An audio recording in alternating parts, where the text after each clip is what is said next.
Hello and welcome. This is the 14th update for NIE. We've had a lot of changes, mainly just animations, namely all that I call the mad animations for three characters. This means it's the animation that plays when they lose a game by the time running out. But beyond that, we've also had some changes to our options menu. We now have a sound meter and a muted option. We can kind of drag this around. You could also move it around with your keys, but no need to do that per se. Works perfectly fine if you just do that. It also makes me realize I need to do something where I can set it to where if you press A or D while you're on this, it actually does work. It's just weird or just all right, cool, wonderful. And then of course if you use the arrow keys as well, move it around. Maybe it's somehow because that's still set, but then I can drag that. Yes, that's what it is because it's setting this up there. It's fine. It's something that works within the editor where you can highlight something down here and it'll stay locked on it, but only works for buttons seemingly when you're exporting the game. But yes, there's now a sound meter, and yes, there's now a muted option.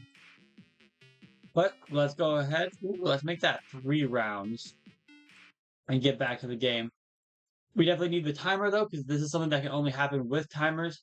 We've actually already showed all the character N ones. So we're gonna start off with the bug character. We'll show the character N ones at the end. So if you've already seen them, awesome.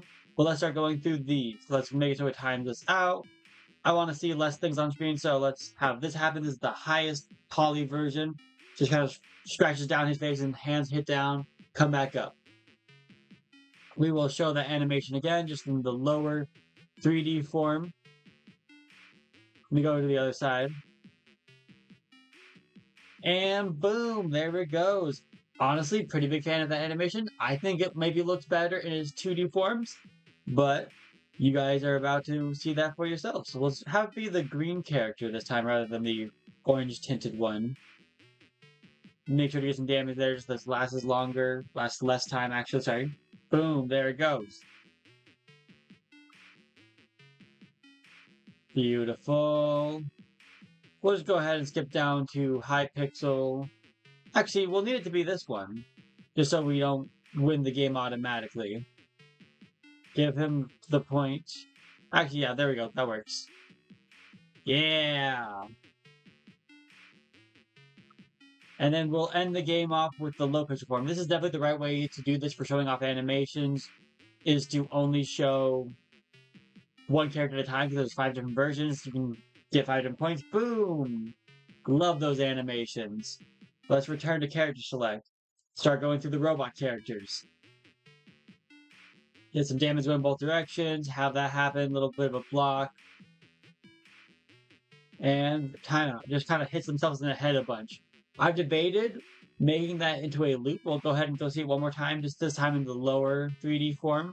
I debated making it a loop just so it keeps going until the game has one transmission point, which you get from either the UI or the other player making their animation first. But I noticed this one can go kind of quickly. It's definitely the shortest animation, and that's true for it in all forms. The other characters don't really need it for theirs because theirs are decently long enough. Bring ourselves down to vector form, have the time start running out anyway, and then boom, hit ourselves in the head quite a few times. And you see, that's just so short, and everybody else is all doing their moves still and doing things. Even the longer animations are all still happening. The longest ones that could happen otherwise won't be able to happen during this because it requires someone to lose, namely when this character loses. But we'll go ahead and bring this character down to high pixel. Ooh, I hit space, so all my things are showing again for devlog stuff.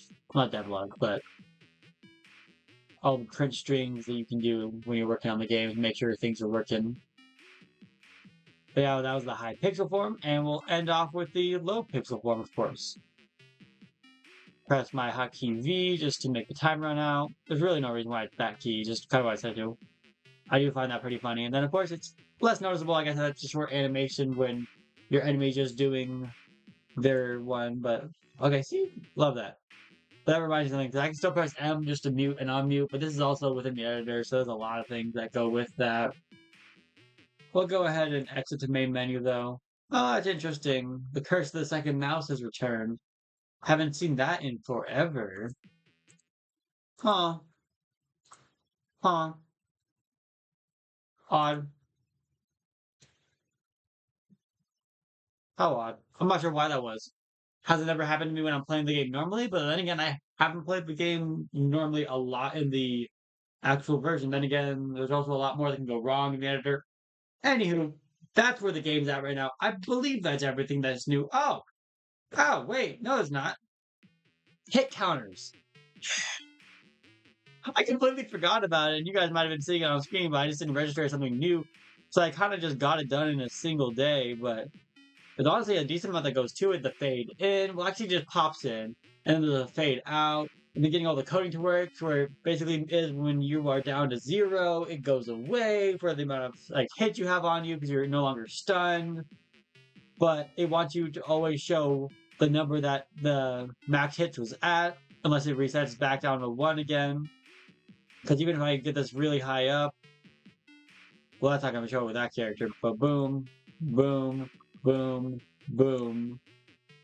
Even if you get it up to like 3 or 4, however high you get it, let's say we just hit as it's fading away, should go straight to one. Well, this one's kind of a bad example because his has longer hit stun the longer it takes to hit. But yes, that has also been one of the biggest, newest things. Also, just some general fixes like that, where if you're holding block, you always go into your animation that you desire to go into. So the game is running very smoothly now. Things look a lot better also because I turned texture streaming off, though I might have mentioned that during the last video. That also fixes any issues with the blurring of the sprite animations that would happen constantly. I thought it was just like a memory issue, which like kind of maybe is, but either way, the game's at a very good place right now, and I have made a whole long list of things that can be done next. Phase change check. This will actually fix any issues. Let me show it as an example. Because it doesn't seem to happen when you're in this form. Let me see if it happens if you're in high infinity or low pixel. See, okay, so he just you see how he keeps the skeleton up even though he's getting hit and kind of getting blinked out of existence because the face change is still happening. But it's way more obvious when you're high pixel or anything like that. You pull out the whole skeleton again, and that just kind of feels weird. But if you just keep hitting them, like there's nothing inherently wrong with that. But we want to change that from happening. And the way to do that is just basically setting up some things within the health component and setting it up to a Boolean with a change phase custom event, which is what changes the characters from like their different forms to basically see is while they're blocking, do they take enough damage to change form?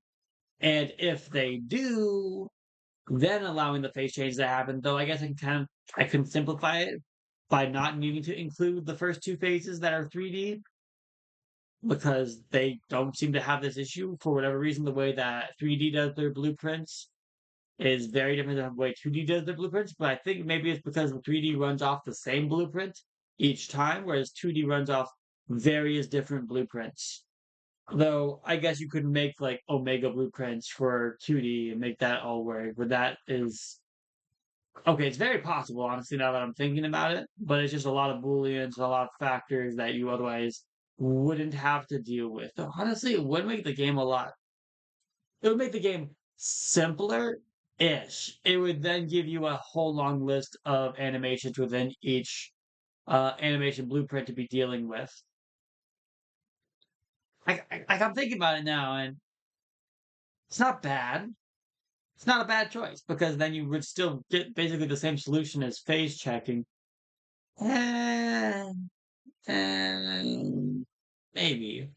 I'm not sure. It sounds simple and complicated, but it sounds like if it doesn't work, that's going to be a lot of time invested into making it work, and maybe then it wouldn't work. I'm not sure. No, because the reason why it wouldn't work anyway is because you're changing phases as you go from 3D to 2D, and your blueprint would be either set to null or set to like confirmed working, unless you set it to always be on as well, and then that runs into its own issues. So, point is, that's not going to happen. We're not changing that to become like that because there's no need to. That and there's already different sprite values that are being changed in size, and then I would need to change them more proactively as you're swapping forms. Okay, next thing. Change character ends tint color just so player two becomes more obvious.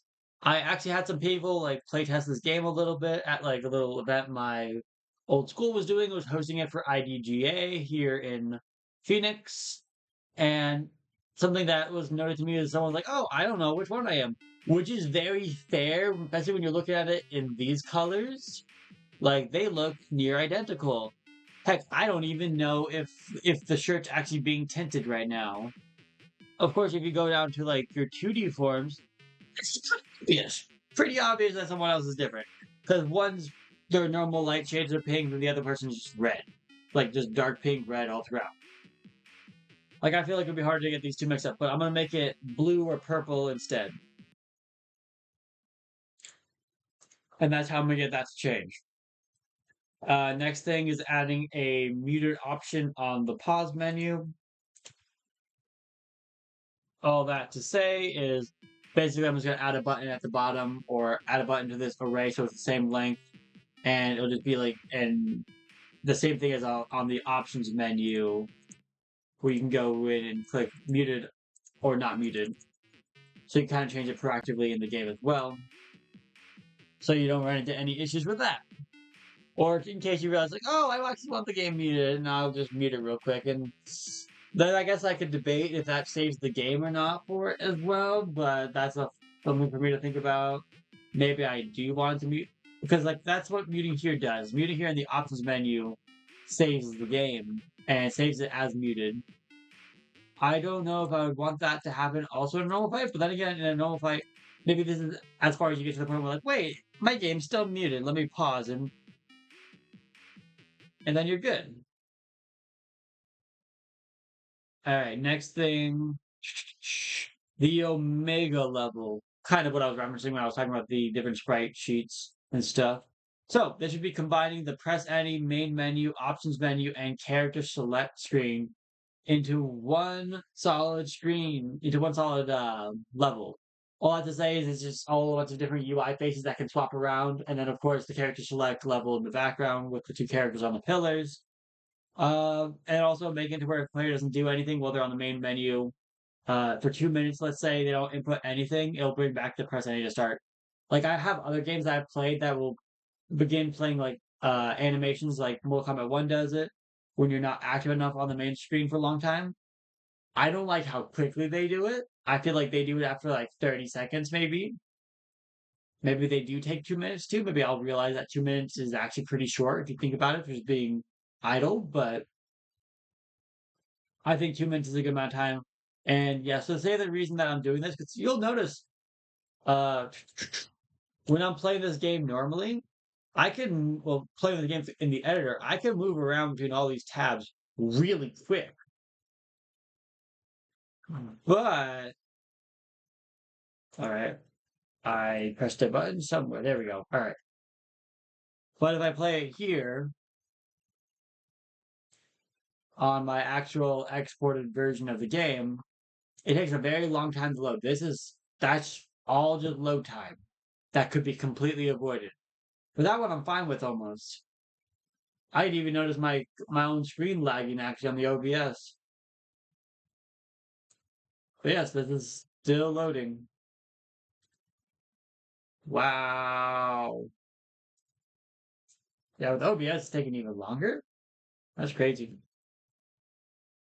Oh, there we go.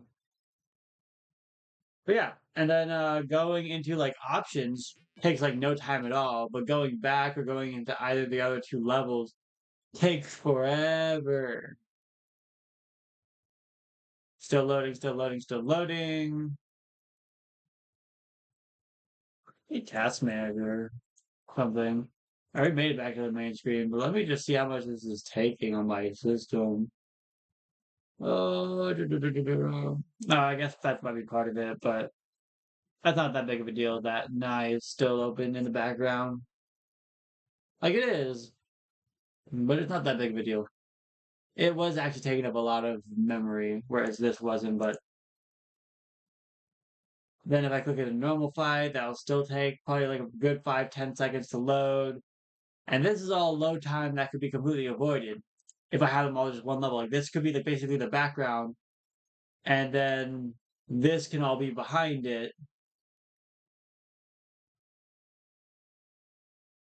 if we just let it load, which is something I want to avoid doing in the future. Because like all these things can be like this, where it just pops up more UI or pops into this UI, then we go back. See, because if you wanted to come in here and make a quick change, then you gotta wait 10 seconds basically, or wait 5 seconds even. Normal fight still takes a while. These are things that I know other games will just have basically be one big main menu level, and the only load time we would actually need is something like this as we're loading into the main fight. One Mississippi, two Mississippi, three Mississippi, four Mississippi, five Mississippi, six Mississippi. I can hear the music, but still took about like 7, 8, 9 seconds to get in here.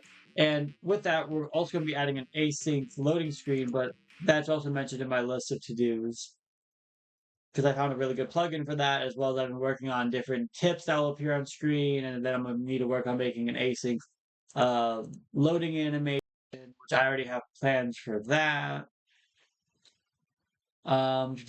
Change existing attacks to work on animation triggers rather than timers.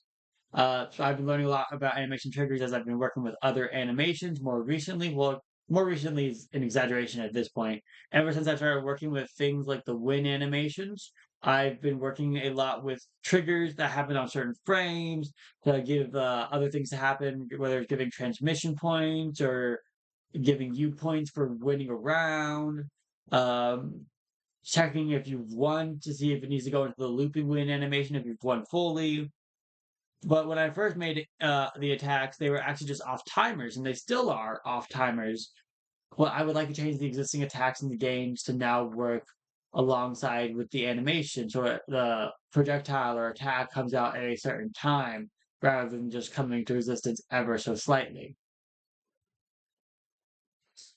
Added characters' names where needed. So on the health UI and character select, I've kind of come up with names for the characters being Nambi, Insect, and Ecomp, as in like E-Composer, because he's based off composers, which isn't shown too much in his kit yet, except for his windscreen, where he literally pulled up screen. So, but eventually his projectiles will all be music notes, and he'll be very much more sound based, as will other things from his place.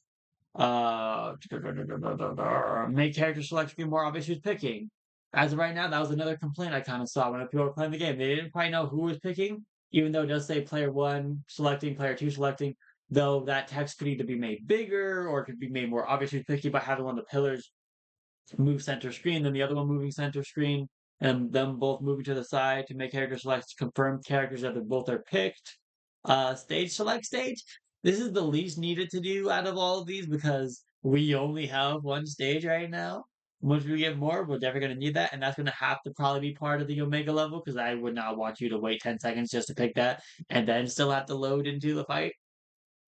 And then the async loading throbber animations is just kind of what I was talking about before. It's going to basically be the characters in their lowest pixel form, kind of running and jumping over each other, and that's the goal. Yeah. So that is it. This has turned to a bit of a longer video. I want to kind of explain what I'm doing, things that are going on with the game. It's been really good. Also, a really fun update for me because 14 is actually my favorite number. So that's really cool. Hope you guys have been having good times. Hope you guys' holidays are nice. I know Christmas and other various holidays are coming up right now. Thanksgiving just passed.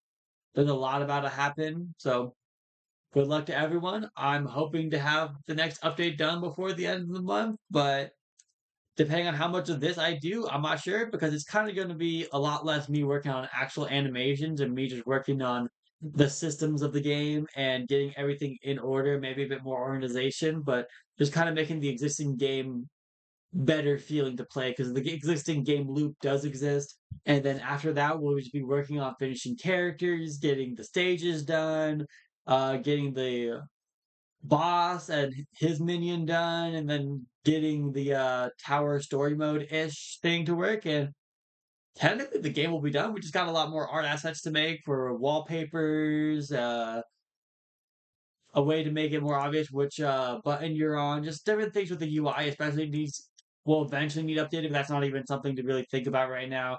Right now, we're really focused on just functionality and making sure all the systems will work, and then hopefully quickly updating everything into a more unified style.